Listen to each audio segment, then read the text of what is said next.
Oi, tudo bem? Seja muito bem-vindo ao canal Vida Eterna. No vídeo de hoje eu quero falar um pouco sobre o reino de Judá, a casa de Judá, o cativeiro babilônico. Nos tempos do cativeiro, só havia o reino de Judá, a casa de Judá.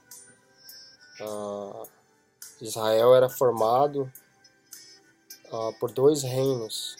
Por causa lá do pecado de Salomão, Deus decidiu dividir o reino em duas casas, que se chama a casa de Judá e a casa de Efraim. Deus deu 10 tribos à casa de Efraim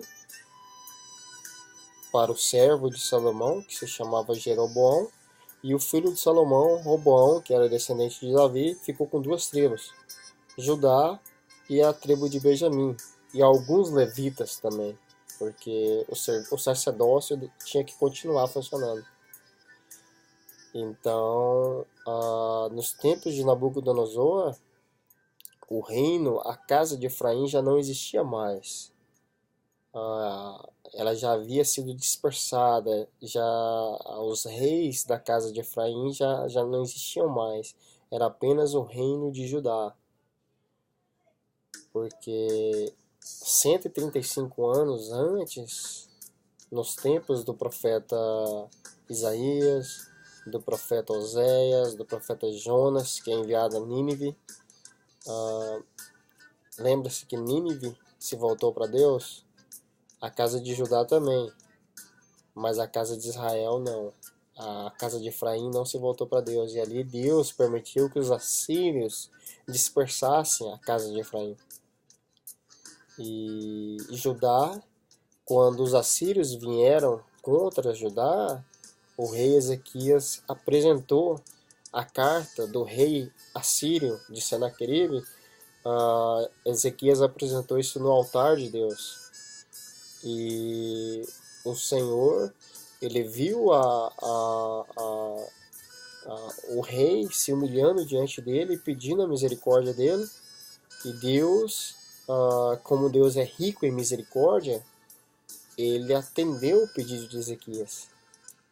E enviou um anjo e destruiu num só dia 185 mil soldados assírios. E Senaqueribe voltou de volta para a Síria sem o seu exército. Ele foi completamente arrasado pelo anjo de Deus. E Judá foi-se permitida permanecer o reino de Judá por mais 135 anos, até os tempos de Zedequias, o rei Zedequias, que provavelmente não conheceu a história de Ezequias. Quando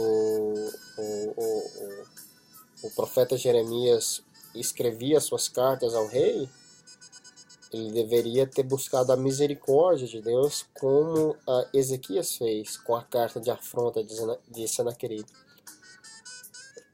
Zedequias deveria ter se humilhado diante de Deus e buscado a misericórdia de Deus, porque o povo havia se afastado de Deus, e tudo começa lá de cima, por causa do sacerdócio, do rei e das autoridades.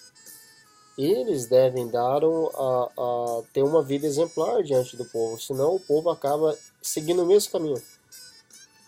O povo tem eles como um espelho. E por causa da idolatria de Judá, a falta da prática da justiça, da misericórdia, do amor, Deus via tudo isso. Que Judá deixou a justiça, Judá deixou a misericórdia, e Judá deixou o amor. E Deus levando Jeremias para convidar eles ao arrependimento, a voltar-se de volta aos caminhos de Deus. Mas eles permaneceram duros de coração. Por isso que é bom a gente entender a história de Judá e a casa de Efraim, o reino do norte e o reino do sul. Porque é um marco na história de Israel, o cativeiro. Foi o tempo que Deus mais levantou profetas. Foi os profetas pré-cativeiro, os profetas do cativeiro e os profetas pós o cativeiro. Os profetas antes do cativeiro profetizavam um povo duro de coração, que não ouvia a palavra de Deus. E os profetas do cativeiro, Daniel, Ezequiel, eles profetizavam para um povo que estava sobre quebrantamento, um povo sem esperança, um povo desanimado. Era um povo que estava sem esperança. Eles pensavam que Deus havia abandonado eles. E o profeta pós-cativeiro já era um povo para um povo profetizava para um povo cheio de alegria, cheio de júbilo, porque eles viram que o Senhor não havia abandonado eles. E foi o período que Deus revela a Nabucodonosor o sonho da estátua, que essa estátua ela representa 4 reinos. Porque o reino de Judá terminou ali, com Nabucodonosor. A partir dali não se levantaria mais reis de Judá. A casa de Judá permaneceria sem reis, até os dias de hoje. E Deus revela os reinos, são 4 reinos na estátua. Também em Daniel, esses reinos, essa estátua está em Daniel capítulo 2. No capítulo 7, Deus revela o perfil desses reinos, que são 4 animais. O primeiro animal era um leão, com asas de águia, porque o leão ele é o rei da floresta. Não há nenhum predador que o leão tema. E isso era o perfil de Nabucodonosor, ele não temia nada. Ele foi chamado de rei de reis, Nabucodonosor. O segundo animal era um urso, com 3 costelas na boca. Tudo isso representava algo. O urso representava o Império Medo-Persa. E as costelas representavam 3 reinos que aquele urso conquistaria.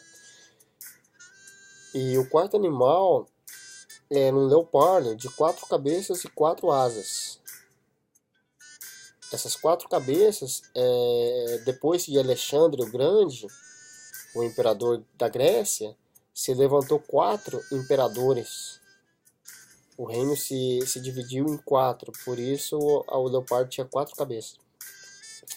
E o último animal é um animal assustador. Daniel ficou assustado com a imagem desse animal, porque não tinha semelhança alguma com os outros animais.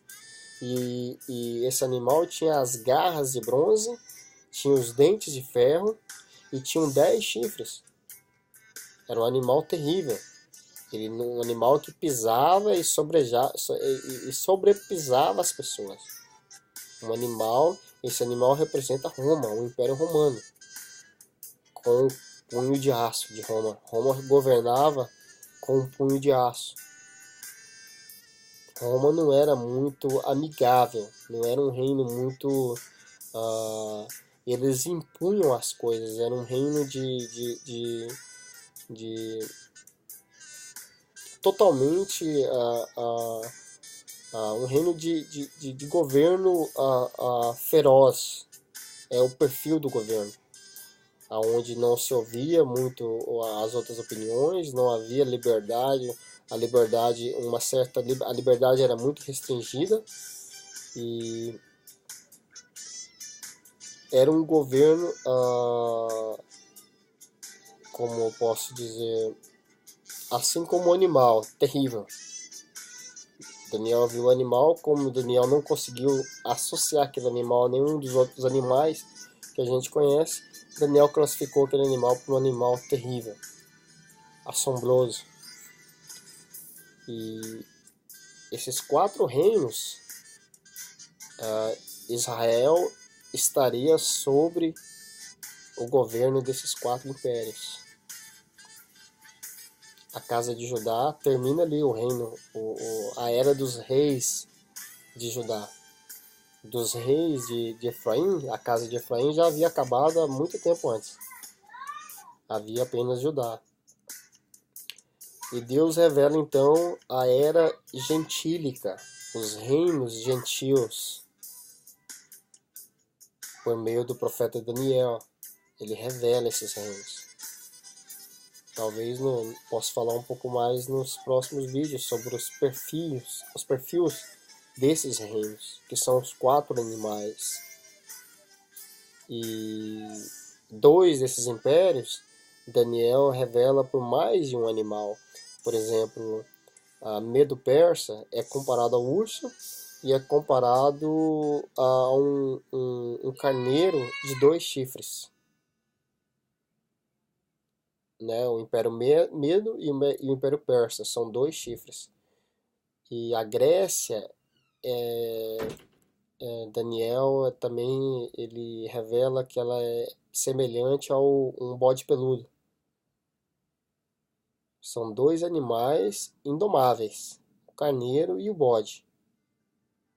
Aí você vê o quanto a gente necessita da presença de Deus, porque esses 4... E Deus revela também a soberania dele sobre esses impérios. Deus, ele põe reis, ele tira reis, ele governa. O coração de Nabucodonosor estava na mão de Deus. Quando Nabucodonosor tornou-se um rei muito altivo, Deus quebrantou o coração de Nabucodonosor.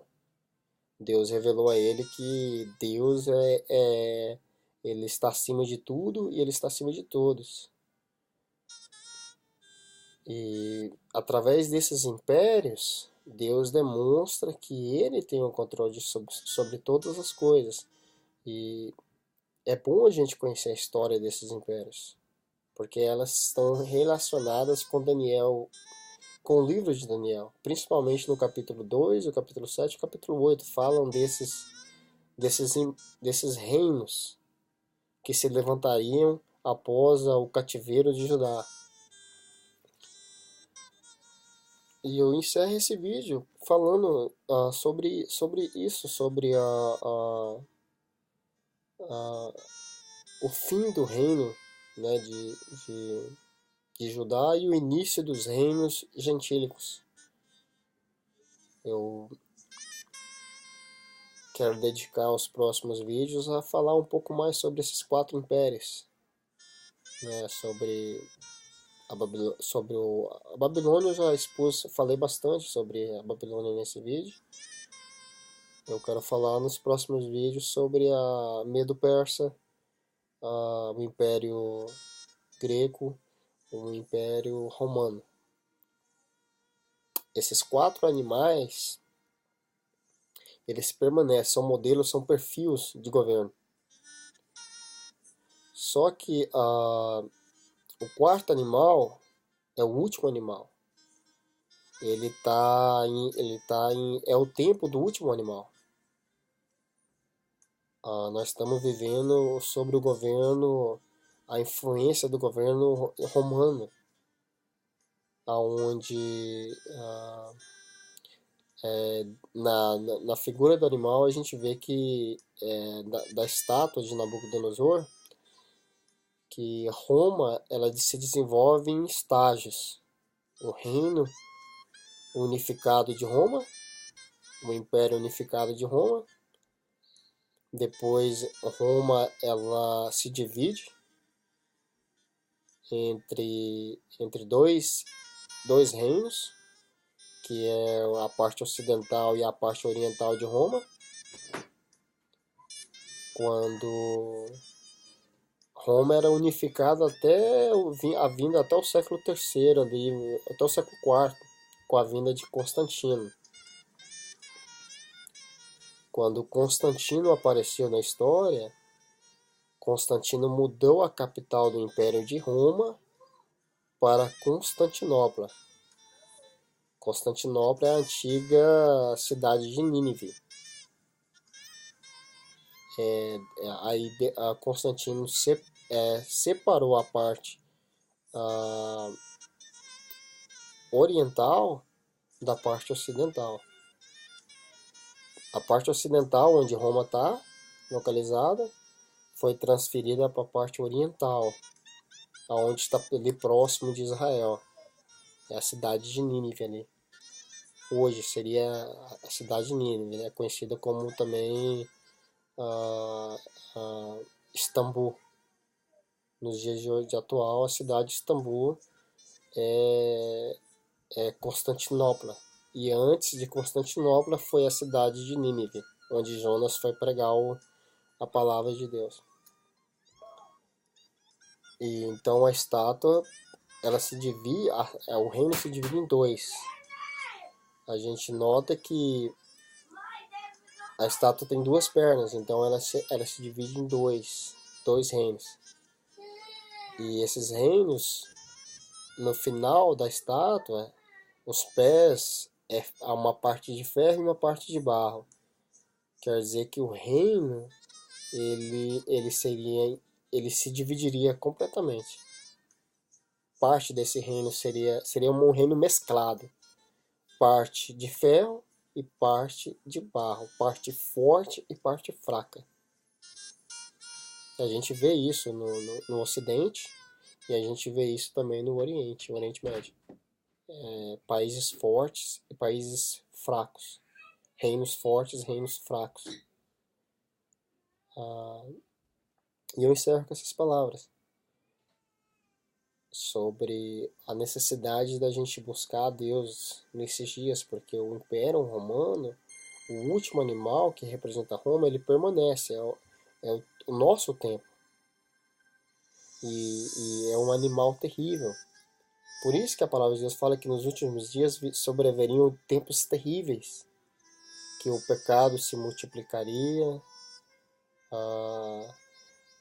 o homem se tornaria, o amor se esfriaria, todas as coisas iam sobrevir, porque esse animal é um animal terrível e é um animal que Deus usa para representar o reino do mundo. O reino de Deus, o povo de Deus, é representado por uma ovelha. É um animal dócil, é um animal indefeso, é um animal que todos os predadores, ela está exposta a todos os predadores, e esse animal depende de alguém que o proteja. Ele depende disso. E a gente vê o reino deste mundo, que é semelhante a este animal, com dentes de ferro. O ferro já passa essa nossa a uma ideia de algo austez, de algo imponente, de algo sem misericórdia. É este animal. É o último governo. Até que vai vir o governo de Deus, que vai ser instalado. A palavra de Deus fala que esse animal vai ser destruído. E vai ser instalado o governo de Deus. O reino de Deus vai ser inaugurado, o reino de Deus, aqui na terra. Porque o reino de Deus ele foi inaugurado em parte. Não fisicamente, literalmente dizendo. Jesus, quando ele vem, ele diz que o reino de Deus é chegado até vós. Mas esse reino, ele chegou em parte. Ele não é um reino literal ainda. Quando esse governo desse animal vai ser completamente destruído. E eu encerro aqui. Se você gostou desse vídeo, comenta embaixo se você não entendeu algo sobre a casa de Efraim, sobre a casa de Judá. Ou se você não entendeu algo, comente embaixo que eu tenho o maior prazer em tentar, né, buscar a resposta e meditar naquilo. E por ser um livro, Daniel ser um livro apocalíptico, que revela as coisas do fim, no livro de Daniel está escrito que um anjo disse a Daniel para que ele selasse a visão, que a visão aguardava tempo determinado. Então há coisas que estão seladas, há coisas que aguardam tempo determinado para que nós compreendamos aquilo. Daniel ele viu aquelas visões, mas o anjo falou: Daniel, não tente entender isso é pro tempo do fim, isso não é pro seu tempo. Você volta e retoma as suas atividades. Essa visão é para o tempo do fim. Então, há coisas que aguardam o tempo determinado para que nós entendamos. Então, por isso que há coisas que permanecem são enigmas de Deus. São mistérios dele. Ele fala que em Jeremias 33:3 que clama a mim e responder-te-ei, né? Coisas grandes e ocultas eu te revelarei coisas que não sabe. Então Deus é um Deus que tem enigmas, ele fala por meio de enigmas e a sabedoria de Deus é muito elevada. A gente depende de meditar nas coisas dele e buscar a face dele para que ele possa, né, nos conceder sabedoria para entender aquilo. E se você, né, tiver alguma dúvida, comenta embaixo que eu tenho o maior prazer em tentar buscar uma resposta que se aproxime, né, e que tenta satisfazer aquela pergunta. E a gente é edificado com isso, né? Ambos são edificados, tanto a quem faz a pergunta quanto aquele que busca o entendimento e busca responder aquilo. Ambos são edificados. Eu encerro aqui com esse vídeo que para que nós, né, possamos buscar mais de Deus, porque os dias são muito maus. Esse animal, ele é um animal terrível. Se você ler Daniel capítulo 7, você vai ver que Daniel ficou assustado com esse animal. E é os nossos dias, é os dias desse animal. E que o Senhor te abençoe, te guarde, né, e te livre do mal, em nome de Jesus. Muito obrigado.